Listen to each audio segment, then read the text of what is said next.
सुबह का समय था। सूरज की हल्की हल्की किरणें पूरे कस्बे में फैल रही थी। पक्षियों की चहचहाहट से माहौल सुहाना हो गया था। उसी कस्बे की एक तंग गली में एक छोटी सी मिठाई की दुकान थी। दुकान पुरानी थी, दीवारों का रंग उखड़ चुका था और लकड़ी का काउंटर भी घिस चुका था।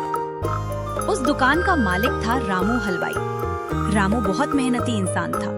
वो हर रोज सुबह 4 बजे उठ जाता था। सबसे पहले चूल्हा जलाता, दूध उबालता और फिर मिठाई बनाना शुरू कर देता। लेकिन उसकी इतनी मेहनत के बाद भी उसकी दुकान पर ज्यादा ग्राहक नहीं आते थे। दिन भर मेहनत करने के बाद भी उसकी कमाई बहुत कम होती थी। रामू थक कर दुकान के बाहर बैठ गया।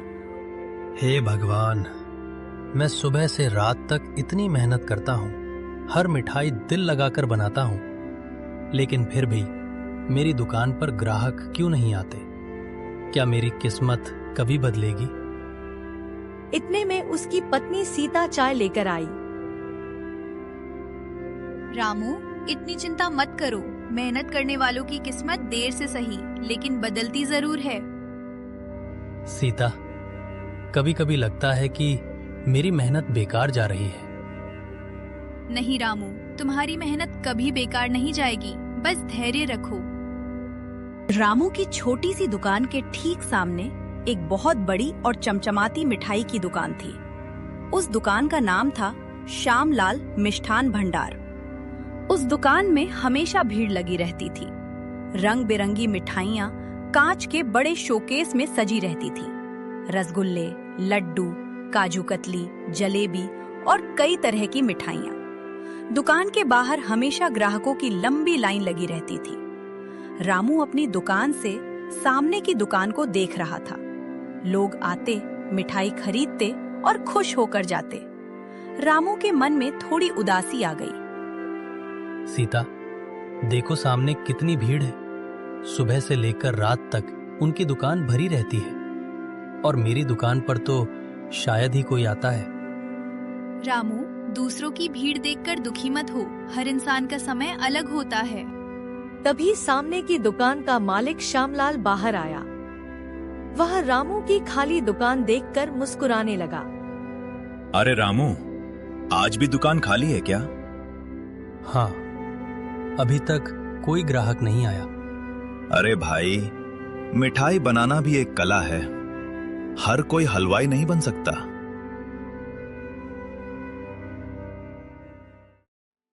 दोपहर का समय था। स्कूल की घंटी बज चुकी थी और बच्चे हंसते खेलते अपने घरों की ओर जा रहे थे। उन्हीं बच्चों में से एक था मोहन, रामू हलवाई का बेटा। मोहन बहुत समझदार और मेहनती लड़का था। वह पढ़ाई में तेज था, लेकिन उसे अपने पिता की मेहनत भी अच्छी तरह समझ में आती थी। स्कूल से घर आते ही वह सबसे पहले अपना बैग रखता और सीधे अपने पिता की दुकान पर पहुंच जाता था। उस दिन जब मोहन दुकान पर पहुंचा तो उसने देखा कि उसके पिता काउंटर पर चुपचाप बैठे हुए थे। उनकी आंखों में थकान और चेहरे पर चिंता साफ दिखाई दे रही थी। दुकान में बनी मिठाइयाँ अभी भी वैसे ही रखी थी जैसे सुबह बनाई गई थी। इसका मतलब था कि पूरे दिन में ज्यादा ग्राहक नहीं आए थे। मोहन धीरे धीरे अपने पिता के पास गया। पिताजी, आप इतने चुप क्यों बैठे हैं? क्या बात है? कुछ नहीं बेटा, बस थोड़ी थकान है। लेकिन मोहन समझ गया कि बात कुछ और है। पिताजी, आप मुझसे छुपाइए मत। मैं जानता हूँ कि आप दुकान की चिंता कर रहे हैं। रामू ने गहरी सांस ली। हाँ बेटा, सच कहूँ तो मुझे डर लगता है। मैं दिन रात मेहनत करता हूँ, लेकिन दुकान ठीक से नहीं चलती। कभी कभी सोचता हूँ कि अगर दुकान ऐसे ही चलती रही तो हम घर कैसे चलाएंगे। पिताजी, आप चिंता मत करो। एक दिन आपकी यही छोटी सी दुकान पूरे शहर की सबसे बड़ी मिठाई की दुकान बनेगी। रामू ने आश्चर्य से बेटे की ओर देखा। सच में बेटा? लेकिन कैसे? क्योंकि आपकी मिठाइयों में सिर्फ स्वाद नहीं है, उनमें मेहनत, ईमानदारी और प्यार भी है। और ऐसी मिठाई एक दिन जरूर मशहूर होती है। रामू की आंखों में हल्की चमक आ गई। उस रात मोहन पढ़ाई कर रहा था। बाहर चांदनी फैली हुई थी और पूरा घर शांत था। लेकिन मोहन के दिमाग में एक ही बात चल रही थी, मैं अपने पिताजी की मदद कैसे कर सकता हूँ। वो किताब बंद करके सोचने लगा। अचानक उसके दिमाग में एक शानदार विचार आया। वो खुशी से उछल पड़ा और तुरंत रसोई में अपने पिता के पास दौड़ कर गया। पिताजी, पिताजी, मुझे एक बहुत अच्छा आइडिया आया है। क्या हुआ बेटा, इतना खुश क्यों हो? पिताजी, हमारी दुकान पर लोग इसलिए कम आते हैं क्योंकि हमारी मिठाइयाँ वही हैं जो हर दुकान पर मिलती हैं। रामू ध्यान से सुनने लगा। अगर हम एक ऐसी मिठाई बनाएं जो पूरे शहर में कहीं भी ना मिलती हो, तो लोग जरूर हमारी दुकान पर आएंगे। रामू थोड़ा सोच में पड़ गया। बात तो सही है बेटा, लेकिन नई मिठाई बनाना आसान नहीं होता। कोई बात नहीं पिताजी, हम दोनों मिलकर कोशिश करेंगे। रामू कड़ाही के पास खड़ा था और गहरी सोच में डूब गया। उसे डर भी लग रहा था और उम्मीद भी थी। अगर मिठाई खराब बन गई तो फिर तो दूध और मेवे सब बर्बाद हो जाएंगे। मोहन मुस्कुराया। पिताजी, अगर हम डरकर कोशिश ही नहीं करेंगे तो हम कभी सफल कैसे होंगे? तुम्हारी बात में दम है बेटा। हम धीरे धीरे अलग अलग चीजें मिलाकर नई मिठाई बनाएंगे। रामू के चेहरे पर अब आत्मविश्वास आने लगा। ठीक है बेटा, आज रात हम कुछ नया करेंगे।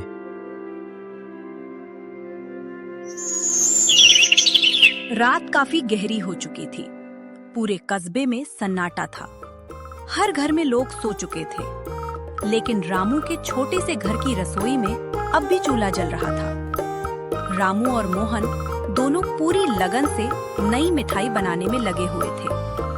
चूल्हे पर बड़ी कढ़ाई रखी थी, जिसमें दूध धीरे धीरे उबल रहा था। दूध की खुशबू पूरे घर में फैल गई थी। मोहन एक तरफ खड़ा होकर मेवों को छोटे छोटे टुकड़ों में काट रहा था। पिताजी, अगर हम इसमें बादाम, पिस्ता और थोड़ा सा काजू डाल दें तो इसका स्वाद और भी अच्छा हो जाएगा। सही कह रहे हो बेटा, मिठाई में मेवे डालने से उसका स्वाद और भी बढ़ जाएगा। रामू धीरे धीरे कढ़ाई को चलाने लगा ताकि दूध जले नहीं। मोहन, जरा थोड़ा सा शहद भी लाना। मुझे लगता है कि अगर इसमें शहद मिलाया जाए तो इसकी मिठास बिल्कुल अलग होगी। मोहन तुरंत डिब्बा उठाकर लाया और शहद डाल दिया। कढ़ाई से उठती खुशबू इतनी अच्छी थी कि दोनों के चेहरे पर मुस्कान आ गई। पिताजी, मुझे लगता है कि हमारी मिठाई जरूर सफल होगी। बेटा, अगर ये मिठाई सच में लोगों को पसंद आ गई तो हमारी जिंदगी बदल सकती है। कुछ देर बाद मिठाई पूरी तरह तैयार हो गई। रामू ने सावधानी से उसे एक बड़ी प्लेट में निकालकर सजाया। वाह, इसकी खुशबू और रंग दोनों ही बहुत अच्छे हैं। मोहन खुशी से बोला। पिताजी, इसका नाम होगा सपना मिठाई, क्योंकि ये मिठाई हमारे सपनों को पूरा करेगी। रामू मुस्कुराकर अपने बेटे को गले लगा लेता है। अगली सुबह दोनों बहुत उम्मीद के साथ दुकान खोलते हैं। काउंटर पर नई बनी सपना मिठाई सजाई गई थी। दोनों इंतजार कर रहे थे कि कोई ग्राहक आए और उसे चखे। कुछ देर बाद एक बूढ़े बाबा धीरे धीरे चलते हुए दुकान पर आए। बेटा, जरा कुछ मिठाई देना, आज बहुत दिनों बाद मिठाई खाने का मन हुआ है। मोहन तुरंत प्लेट आगे करता है। बाबा, ये हमारी नई मिठाई है। अगर आपको पसंद आए तो जरूर बताइएगा। बाबा मिठाई का एक टुकड़ा खाते हैं। कुछ पल के लिए वे चुप हो जाते हैं। फिर अचानक उनके चेहरे पर मुस्कान आ जाती है। अरे वाह, ये तो बहुत ही स्वादिष्ट है। इतनी अच्छी मिठाई मैंने पहले कभी नहीं खाई। रामू और मोहन दोनों खुशी से एक दूसरे को देखने लगते हैं। जब बूढ़े बाबा रामू की दुकान से मिठाई खाकर निकले तो उनके चेहरे पर एक अलग ही खुशी दिखाई दे रही थी। वे धीरे धीरे अपने घर की ओर जा रहे थे, लेकिन उनके मन में बार बार उसी मिठाई का स्वाद आ रहा था। रास्ते में उन्हें उनके पुराने दोस्त गोपाल काका मिल गए। अरे बाबा, आज तो आप बहुत खुश नजर आ रहे हैं, क्या बात है? अरे गोपाल, आज मैंने ऐसी मिठाई खाई है कि दिल खुश हो गया। सच? कहाँ की मिठाई है? रामू हलवाई की दुकान पर नई मिठाई बनी है। उसका नाम है सपना मिठाई। इतनी स्वादिष्ट मिठाई मैंने जिंदगी में पहली बार खाई है। गोपाल काका थोड़ा हैरान हुए। रामू हलवाई, वही छोटी दुकान वाला? हाँ वही, लेकिन उसकी नई मिठाई सच में कमाल की है। कुछ देर बाद गोपाल काका भी उसी दुकान की तरफ चल पड़े। दोपहर तक कस्बे में कई लोगों को उस मिठाई के बारे में पता चल गया। लोग आपस में बात करने लगे। सुना तुमने, रामू हलवाई ने कोई नई मिठाई बनाई है? हाँ, मैंने भी सुना है कि उसका स्वाद बहुत अलग है। धीरे धीरे लोग उत्सुक होकर रामू की दुकान की तरफ जाने लगे। दुकान पर पहुंचकर वे मिठाई देखते और चखते। पहला ग्राहक मिठाई खाता है और खुश होकर कहता है, वाह, सच में इसका स्वाद बहुत अलग है। इसमें कुछ खास बात है। दूसरा ग्राहक भी मिठाई खाता है। हाँ भाई, यह मिठाई तो बहुत ही स्वादिष्ट है। ऐसी मिठाई मैंने पहले कभी नहीं खाई। रामू और मोहन दोनों खुशी खुशी ग्राहकों को मिठाई परोस रहे थे। रामू के चेहरे पर अब उम्मीद दिखाई देने लगी थी। अगले दिन सुबह जब रामू ने दुकान खोली तो उसे एक अजीब सा दृश्य दिखाई दिया। दुकान के सामने पहले से ही कुछ लोग खड़े थे। वे सभी उसी नई मिठाई को खरीदने के लिए आए थे। रामू थोड़ा हैरान हो गया।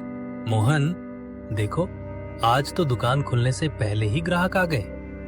पिताजी, मैंने कहा था ना, अगर मिठाई अच्छी होगी तो लोग जरूर आएंगे। भाई 2 किलो वही सपना मिठाई देना। मेरे लिए भी 1 डिब्बा पैक कर दो, घर पर सबको खिलाऊंगा। रामू ग्राहकों से बात करते हुए खुश दिखाई दे रहा था। कुछ ही दिनों में रामू की छोटी सी दुकान का माहौल पूरी तरह बदल गया था। पहले जहां दिन भर सन्नाटा रहता था, अब सुबह से ही लोगों की आवाजें सुनाई देने लगी थी। दुकान के बाहर कई ग्राहक खड़े होकर अपनी बारी का इंतजार कर रहे थे। काउंटर पर रखी सपना मिठाई इतनी जल्दी बिकने लगी कि मोहन को बार बार नई प्लेटें सजानी पड़ रही थी। रामू कड़ाही के पास खड़ा होकर लगातार नई मिठाई बना रहा था। उसके चेहरे पर थकान तो थी, लेकिन उस थकान के पीछे एक गहरी खुशी भी छिपी हुई थी।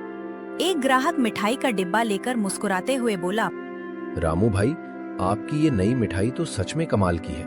मेरे घर में सबको बहुत पसंद आई। हाँ भाई, मैंने भी अपने रिश्तेदारों को खिलाई थी। सब पूछ रहे थे कि ये मिठाई कहाँ से लाई। मोहन जल्दी जल्दी मिठाई तौल रहा था।